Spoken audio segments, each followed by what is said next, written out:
बिस्मिल्लाहिर्रहमानिर्रहीम अस्सलाम वालेकुम। आप इजी वीज़ा यूट्यूब चैनल देख रहे हैं। मैं हूं कैसर खान। आज की वीडियो हम यूके वीज़ा के हवाले से बना रहे हैं। यूके में बहुत सारे हमारे पास चैप्टर हैं इसके अंदर, लेकिन मैं आपको बात इन्फॉर्म कर दूं कि हम यूके का वीज़ा हासिल करना क्यों चाहते हैं, यूके का वीज़ा आपके पासपोर्ट पे होना क्यों चाहिए और फ्यूचर में ये आपके लिए एक गेम चेंजर कैसे बन जाता है। यानी कि वो लोग जिन्होंने थोड़ी सी मेहनत करके यूके का वीज़ा हासिल कर लिया है, उनकी ज़िंदगी में आसानियाँ क्या आ जाती हैं, ये मैंने आपसे बयान करना है। मैं ये नहीं कह रहा कि आप यूके से क्या फ़ायदा उठाएँगे, मैंने कहा कि आपकी ज़िंदगी में वो एक वीज़ा जो है, वो कितना इफ़ेक्ट डालता है, ये मैंने आपको बताना है। आप जानते हैं कि यूके का वीज़ा जो है, उसमें टूरिज़्म का वीज़ा भी है, फैमिली विज़िट वीज़ा भी है, इसके अलावा फ्रेंड्स विज़िट वीज़ा भी है, इसके अलावा बिज़नेस मीटिंग वीज़ा भी है, कॉन्फ्रेंस हैं और शॉर्ट वीज़ाज़ भी हैं। ये तमाम ऑप्शन आपके पास हैं। डिपेंड करता है कि आप किस किस्म का वीज़ा मांग रहे हैं या कौन सा केस बन रहा है, उस पर बात हो सकती है।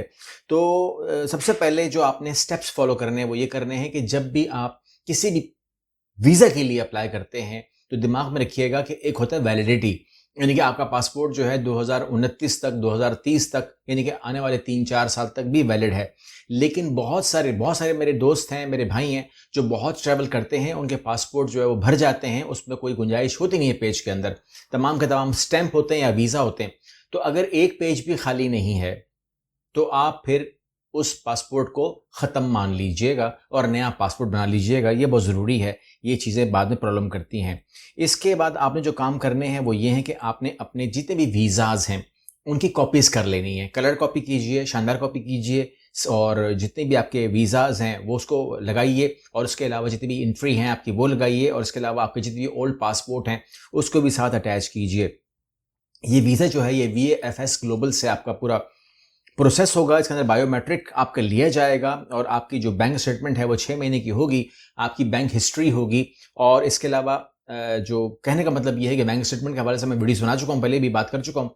लेकिन ये जो अचानक आप लोग अमाउंट डालते हैं ना, 2 बातें हैं। एक, ये जो आपसे कह रहे होते हैं कि जी हम आपको 2 करोड़ की या 1 करोड़ की या 50 लाख की बैंक स्टेटमेंट दे देंगे और आप अमीर हो जाएँगे, मतलब दिखाने के लिए कह रहा हूँ। तो ये हो जाएगा और वो हो जाएगा। देखिए, एक होता है रिफ्यूज़ल। रिफ्यूज़ल कुछ चीज़ नहीं है, रिफ्यूज़ल कोई बात नहीं है। लेकिन एक होता है बैन लगना, ठीक है ना? ये जो बैन अगर लगा दिया ना किसी ने आपके ऊपर, ये जो हरकतें हो रही हैं मार्केट में इस टाइम, ठीक है ना? हम देखते हैं, हम सुनते हैं, आप भी सुनते हैं, हम भी सुनते हैं कि आपको हम दे देंगे बैंक स्टेटमेंट, हमारी कंपनी की होगी और फलाँ, फलाँ, फलाँ। दिमाग में रखिएगा कि ये बैन जो होता है ना, अगर आपके ऊपर लग गया ना, तो वो बैन यूएसए में भी होगा, यूके में भी होगा, शेंजन में भी होगा, यानी कि आपके पाँव में ज़िंदगी भर के लिए भी बेड़ियाँ डाल सकती हैं। तो रिफ्यूज़ल कोई बात नहीं होती है, ठीक है? लेकिन अपने ऊपर बैन मत लगवा लेना, ये दिमाग में रख लीजिएगा। तो इसके अलावा जो आपने कलेक्ट करनी है, आपको अपना इनकम प्रूफ देना है, आपके बैंक में कितने पैसे आ रहे हैं, कितने जा रहे हैं, ठीक है? कोई वजह क्या है उसकी? अगर आप कारोबारी हैं, तो एक एवरेज होती है, अगर आप सैलरीड हैं, तो एक अमाउंट फिक्स होती है। वो किस तारीख को आ रही है, आप कितना खर्च करते हैं, कितना बचाते हैं, ये तमाम के तमाम मैंने बताया हुआ है, सिखाया हुआ है, आप लोग उसको देख सकते हैं। सैलरी स्लिप्स लगानी पड़ती हैं, एम्प्लॉयमेंट लेटर लगाना पड़ता है, लीव अप्रूवल लगानी पड़ती है, अगर आप बिजनेस वाले हैं तो एनटीएन लगाना पड़ता है, एफबीआर रिटर्न्स लगाने पड़ते हैं, 2 साल के चैम्बर ऑफ का सर्टिफिकेट है तो अच्छी बात है। अगर आप बिजनेस रजिस्ट्रेशन में तो अच्छी बात है। अगर आप एम्प्लॉई हैं या आप बिजनेसमैन हैं, अगर आपके पास प्रॉपर्टी है तो अच्छी बात है। अगर आपके पास ट्रैवल हिस्ट्री है तो वो भी लगाना बहुत ज़रूरी है। ट्रैवल प्लान के अंदर कब जाना है, कितने दिन रहना है, कहाँ कहाँ जाना है, किस किस होटल में ठहरोगे, उनके वाउचर्स लगाना बहुत ज़रूरी है। उन वाउचर्स का असली होना बहुत ज़रूरी है, क्योंकि बाज़ आपके एजेंट्स जो है वो चिपका देते हैं। देखें, अगर आपको कोई चिपका भी रहा है ना, तो एक फॉर एग्जांपल मैं आपके पास आया, मैंने कहा आप मुझे होटल बुकिंग भी करके दें। उसने कहा भाई मैं करा के दूंगा आपको, मैं इस बात के 50,000 रुपये लूंगा, फला फला फला फला करके कुछ ना कुछ घुमा फिरा के आपको वो बेचने की कोशिश करता है। तो आप बोलेंगे जी मैं जो भी आप मुझे होटल बुकिंग देंगे पहले मैं वेरीफाई करूंगा, उसके बाद में पेमेंट करूंगा, ठीक है ना? असली होनी चाहिए, वेरीफाइबल होनी चाहिए, ये बहुत ज़रूरी है। यानी कि आप मोहब्बत करें अपने कंसल्टेंट से, अपने एजेंट से। मैं ये नहीं कह रहा कि एहतराम मत करें या आप उसको गुस्सा करें, मैं नहीं ये नहीं कह रहा। लेकिन हर चीज़ का वेरीफाई होना बहुत ज़रूरी है। अगर आप किसी चीज़ के 2,000 रुपये भी दे रहे हैं तो उसको वेरीफाई करना आपका हक बन जाता है, ठीक है ना? मैं तो कहता हूँ कि अगर वो फ्री दे रहा है तो फ्री वेरीफाई होना चाहिए। अगर वो वेरीफाई नहीं हो रहा तो मेरे लिए वो कागज़ के टुकड़े से और ज़्यादा क्या होगा। अच्छा, यहाँ पर हम आगे बढ़ते हैं। आपको ऑनलाइन एप्लीकेशन इसकी जमा करवानी है, आपको gov.uk वेबसाइट पर इसका अकाउंट बनता है। अगर आप हमें कहेंगे कि आप हमसे अप्लाई करवाएंगे तो फिर ये बातें आपके लिए फ़ायदेमंद नहीं होंगी। लेकिन अगर आप खुद कर रहे हैं तो आपको पर्सनल डिटेल के लिए, एड्रेस के लिए, फैमिली इन्फॉर्मेशन के लिए, एम्प्लॉयमेंट के लिए, इनकम के लिए, ट्रैवल हिस्ट्री के लिए, क्रिमिनल हिस्ट्री के लिए, यूके विजिट वीज़ा डिटेल के लिए और फंड सोर्सेज के लिए आपको खुद ही मालूमात देनी पड़ेंगी। और उसके बाद आपने फ़ीस जमा करवानी है। यहाँ पर मैं थोड़ा सा मैं हिंट दे देता हूँ, और वो ये है कि आपको ये वीज़ा शुरू में 6 महीने का भी इशू होता है। पहला स्टेप 6 महीने वाला है, दूसरा स्टेप 2 साल वाला है, तीसरा स्टेप 5 साल वाला है, चौथा स्टेप 10 साल वाला है। तो अगर आपके पासपोर्ट के ऊपर 2 साल का या 5 साल का या 10 साल का वीज़ा लग जाए, तो ये मैं वो आपसे बात कर रहा था कि अगर आपके पासपोर्ट पे लग जाए तो आपका पासपोर्ट जो है वो हैवी हो जाता है। यही पाकिस्तानी पासपोर्ट जो आमतौर पर वीक काउंट होता है कि आप जब वीज़ा अप्लाई करेंगे स्पेन का, शेंजन का, कनाडा का, यूएस का, कहीं का भी, तो आप बता सकते हैं कि जी मेरे पास वैलिड वीज़ा है यूनाइटेड किंगडम का। यहाँ पर आके बात आपकी बदल जाती है, यानी कि एक आम पाकिस्तानी से बदल जाती है, ठीक है ना। एक मैट्रिक कैटेगरी होती है, एक इंटर कैटेगरी होती है, वो अपने आप को उससे भी निकालता है, ग्रेजुएशन में आ जाता है, वो अपने आप को उससे भी निकालता है, मास्टर्स में आ जाता है, और वो अपने आप को उससे भी निकाल लेता है, वो पीएचडी कर लेता है, आगे बढ़ता है। तो वो ग्रुप्स चेंज करने होते हैं। तो अगर आप अपने पासपोर्ट के ऊपर यूके का वीज़ा लगवा लेते हो तो आपने ग्रुप चेंज कर लिया है, ठीक है ना।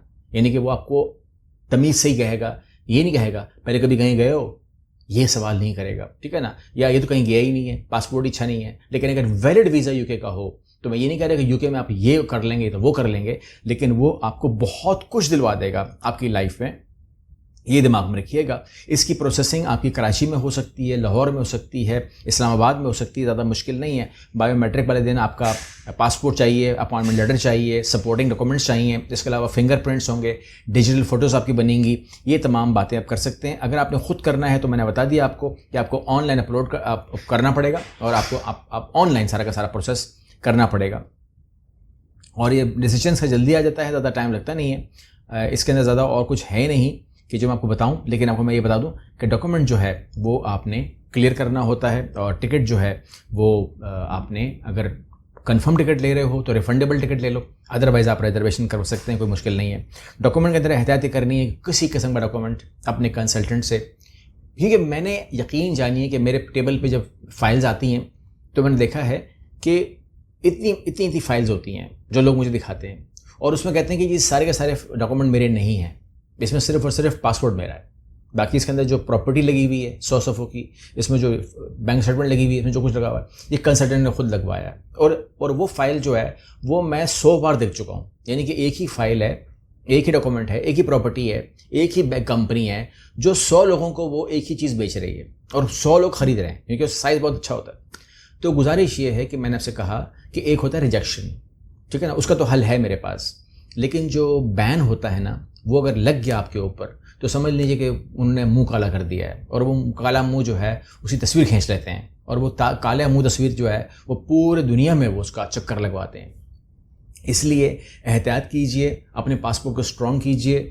मेरे साथ अगर आपने ट्रैवलिंग करनी हो, जो कि मैं तकरीबन ऑलमोस्ट हर महीने ही ट्रैवलिंग करता हूं, तो अगर ट्रैवलिंग करनी हो, डिफरेंट कंट्रीज़ का करते हैं ना हम लोग, प्रोग्राम्स करते हैं हम लोग, तो अगर आपने मेरे साथ ट्रैवलिंग करनी हो तो मैं रिक्वेस्ट करूंगा कि आप जो फर्स्ट कमेंट है या जो नीचे डिस्क्रिप्शन है वहाँ से आप व्हाट्सएप का भी लिंक ले लीजिए। व्हाट्सएप के ऊपर मैं मालूमात भी दे रहा होता हूँ एक्स्ट्रा, जो मेरे पास आ रही होती है वक्तन फ़वक्तन, और मैं उसके अंदर बहुत सारी मालूमात देता हूँ। ख़ासतौर पर जो मेरे टूर आ रहे होते हैं, नेक्स्ट टूर जो आ रहा होता है, जैसे अभी मैं जा रहा हूँ, आपके इल्म में है, बहुत सारे लोगों के इल्म में है, बहुत सारे लोगों ने बुकिंग करा भी ली होगी इसकी, तो आप लोग भी उसमें बुकिंग करवा सकते हैं। मेरे साथ रहिएगा, अपनी इन्फॉर्मेशन के लिए, मालूमात के लिए, मालूमात जहाँ से भी मिले गैदर करने में प्रॉब्लम नहीं है, अच्छी बात होती है। और इसको अगर आप शेयर करेंगे तो ये लोगों के लिए भी फ़ायदेमंद हो सकता है। तो शेयर कीजिए, इसको लाइक कीजिए ताकि इसको रीच मिलती है, और अपने कमेंट्स से बताइए कि आप आने वाले वीडियोज़ के अंदर कहाँ की वीडियो को देखना चाहेंगे, किस मौजू पे, किस वीज़ा पे बात करना चाहेंगे। I will reply you. अगर सवालात आप डाल देंगे